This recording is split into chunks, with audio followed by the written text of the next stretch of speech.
Hola chicos, ¿cómo están? Un gusto enorme saludarlos el día de hoy.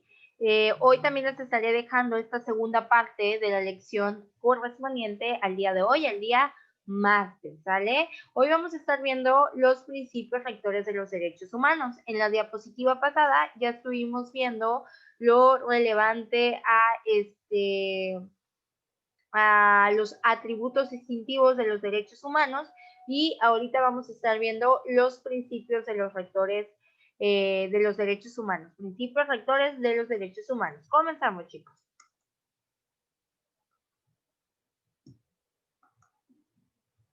Bueno, ahí tenemos una diapositiva que nos indica qué son los principios rectores de los derechos humanos. ¿Sale, chicos? Aquí les dejé 4 características.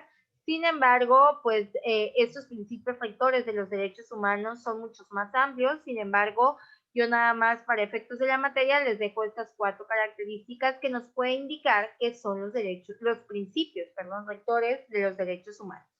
En primera instancia, los principios rectores son aquel conjunto de elementos o particularidades necesarios para los derechos humanos. Un derecho humano no puede existir si no tiene este conjunto de principios rectores. Un derecho que se diga humano, pero que no contenga o que no esté regido en su esencia por estos principios rectores, simplemente no puede considerarse derecho humano, ¿sale? Entonces, todos los derechos humanos deben estar realizados, deben estar pensados, deben estar escritos y deben estar existentes bajo estos principios rectores. Por eso es que cualquier derecho humano se rige, se formula a través y en base a estos principios rectores que vamos a ver. De tal manera que si un derecho no tiene estos principios rectores, no puede considerarse derecho humano. Vamos a ver cuáles son. El primer principio rector de los derechos humanos es la universalidad. Cuando nosotros escuchamos la palabra universalidad, de inmediato pensamos en el universo, ¿cierto? En un todo, ¿verdad? Y este principio rector de los derechos humanos va en concordancia con este significado de la palabra. La universalidad, como principio rector de los derechos humanos, hace referencia a que los derechos humanos son un universo y deben ser respetados en todo ese universo. Son para todos y todas las personas y deben de respetarse en todo lugar. De tal manera que si tú vives en China tienes derechos humanos. Si tú vives en México tienes derechos humanos.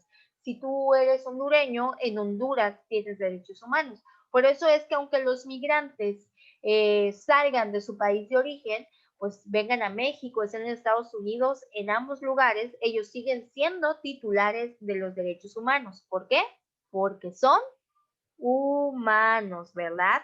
De tal manera que la titularidad de los derechos humanos, chicos, no puede estar restringida a una clase determinada de individuos o a un tiempo en la historia o a cierto entorno espacial determinado. No puede estar, la titularidad no puede estar restringida porque seas de clase alta o de clase baja, porque hayas vivido hace 100 años o hace 200, o porque estés en un país determinado, ¿no?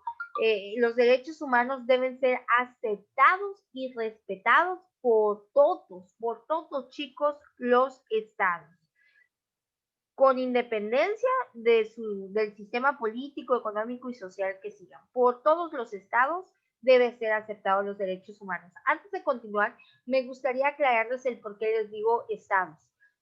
En derecho internacional público, a un país se le considera un estado, de tal manera que si yo hablo del país de México, diría del estado de México, aunque de manera interna sabemos que el Estado de México está en el centro del país, pero en derecho internacional público a todos los países se le conoce como Estado, ¿ok? Una vez aclarada esta situación, nos vamos con el segundo principio rector de los derechos humanos. El segundo principio rector de los derechos humanos es la interdependencia, ¿sale? La interdependencia. ¿Qué les dice esa palabra, chicos? ¿Qué creen ustedes que signifique la interdependencia? ¿A qué hará referencia? La palabra interdependiente hace referencia a un conjunto de elementos que son necesarios el uno para el otro, para que el todo pueda funcionar bien. Les voy a dar un ejemplo. Un reloj. Un reloj interiormente tiene muchos engranes que funcionan en conjunto, que están unidos por cablecitos, por cadenitas. El reloj, si uno de esos engranes no funciona, pues tampoco puede funcionar el relojito, ¿verdad? Entonces, pues es necesario, chicos, que estos engranes estén conectados siempre, ¿verdad? Y la interdependencia hace referencia a ello precisamente. Hace referencia a que los derechos son un todo y están conectados. Uno no funciona sin el otro. De tal manera que la violación o respeto de uno de los derechos humanos repercute en el goce y ejercicio de otro derecho humano, ¿sale? Para que tengan una idea, chicos. En teoría, y retomando de manera más fácil esta situación, la interdependencia va a hacer referencia, chicos, a que a que los derechos humanos son esenciales, son fundamentales, se consideran esenciales para la dignidad humana y por ende son elementos de un todo, corazón, lo que les comentaba. No deben de verse de forma aislada, ¿verdad? Los derechos humanos se encuentran conectados, relacionados entre sí. En consecuencia, pues si se satisface o se afecta un derecho humano, pues esta satisfacción o afectación tiene efectos en el goce y eficacia de otros derechos humanos. Les voy a poner un ejemplo para que puedan entender mejor esa relación de interdependencia de los derechos humanos. Supongamos que a ustedes lo secuestran, ¿no? Lo secuestraron. ¿Será que en ese secuestro a ustedes les están violando un derecho humano? La respuesta es que sí, el derecho humano a la libertad, ¿no? Se le están violando ese derecho humano, pero ¿será que solo ese derecho? No, también le están violando el derecho a la expresión, también le están violando su derecho al libre tránsito, también le están violando su derecho a su seguridad, a su libertad, a su independencia, están violando su derecho de asociación. ¿Se dan cuenta? Un derecho resultó un derecho violado, pero ese derecho, esa violación de ese derecho repercutió en el goce y ejercicio de todos los demás derechos, chicos. ¿Por qué? Porque los derechos humanos están conectados, de tal manera que si se viola uno, se violarán todos. Y si se respeta, si se viola uno, se violarán todos, ¿sale? Si yo gozo de uno, gozaré de todos en todo momento.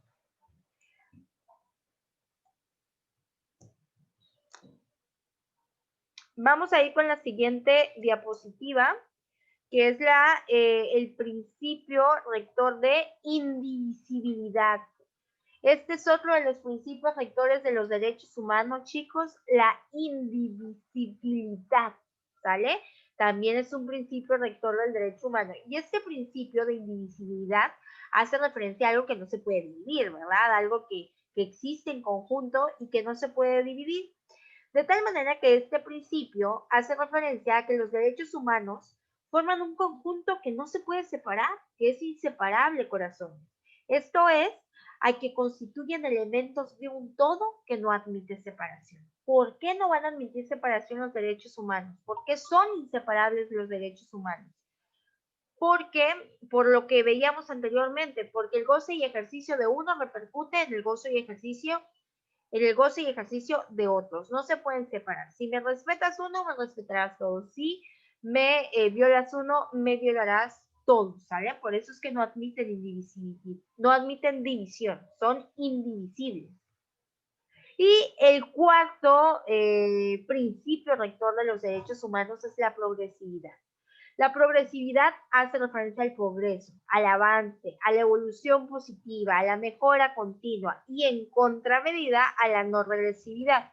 De tal manera que los derechos humanos deben estar en constante avance, en constante evolución, en constante mejora, se nos deben respetar más cada día, se nos deben de emitir técnicas, procesos para que los derechos humanos sea muy poca el porcentaje de violación que le pueda quedar tanto al poder político como a la sociedad, y en contramedida, pues que no admite la regresividad, es decir, no, si un derecho ya se nos ha sido respetado, no se nos puede dejar de respetar, no regresividad.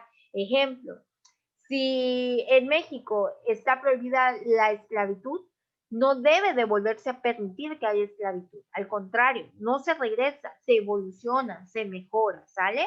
A esto hace referencia la progresividad, que en cuanto a reconocimiento y protección, debe buscarse siempre, chicos, un constante avance o mejoramiento. Y en contrasentido, pues que no haya regreso, que no haya regresividad, ¿verdad? Que una vez que se nos ha respetado un derecho, pues no se nos deje de respetar nunca. Estos son los 4 principios rectores, chicos, en los que debe estar basado todo derecho humano. En todo derecho humano van a encontrar estos principios rectores: la universalidad, la interdependencia, la indivisibilidad y la progresividad. Lo vamos a dejar hasta aquí el día de hoy, chicos. Cualquier duda, espere sus órdenes. Cuídense.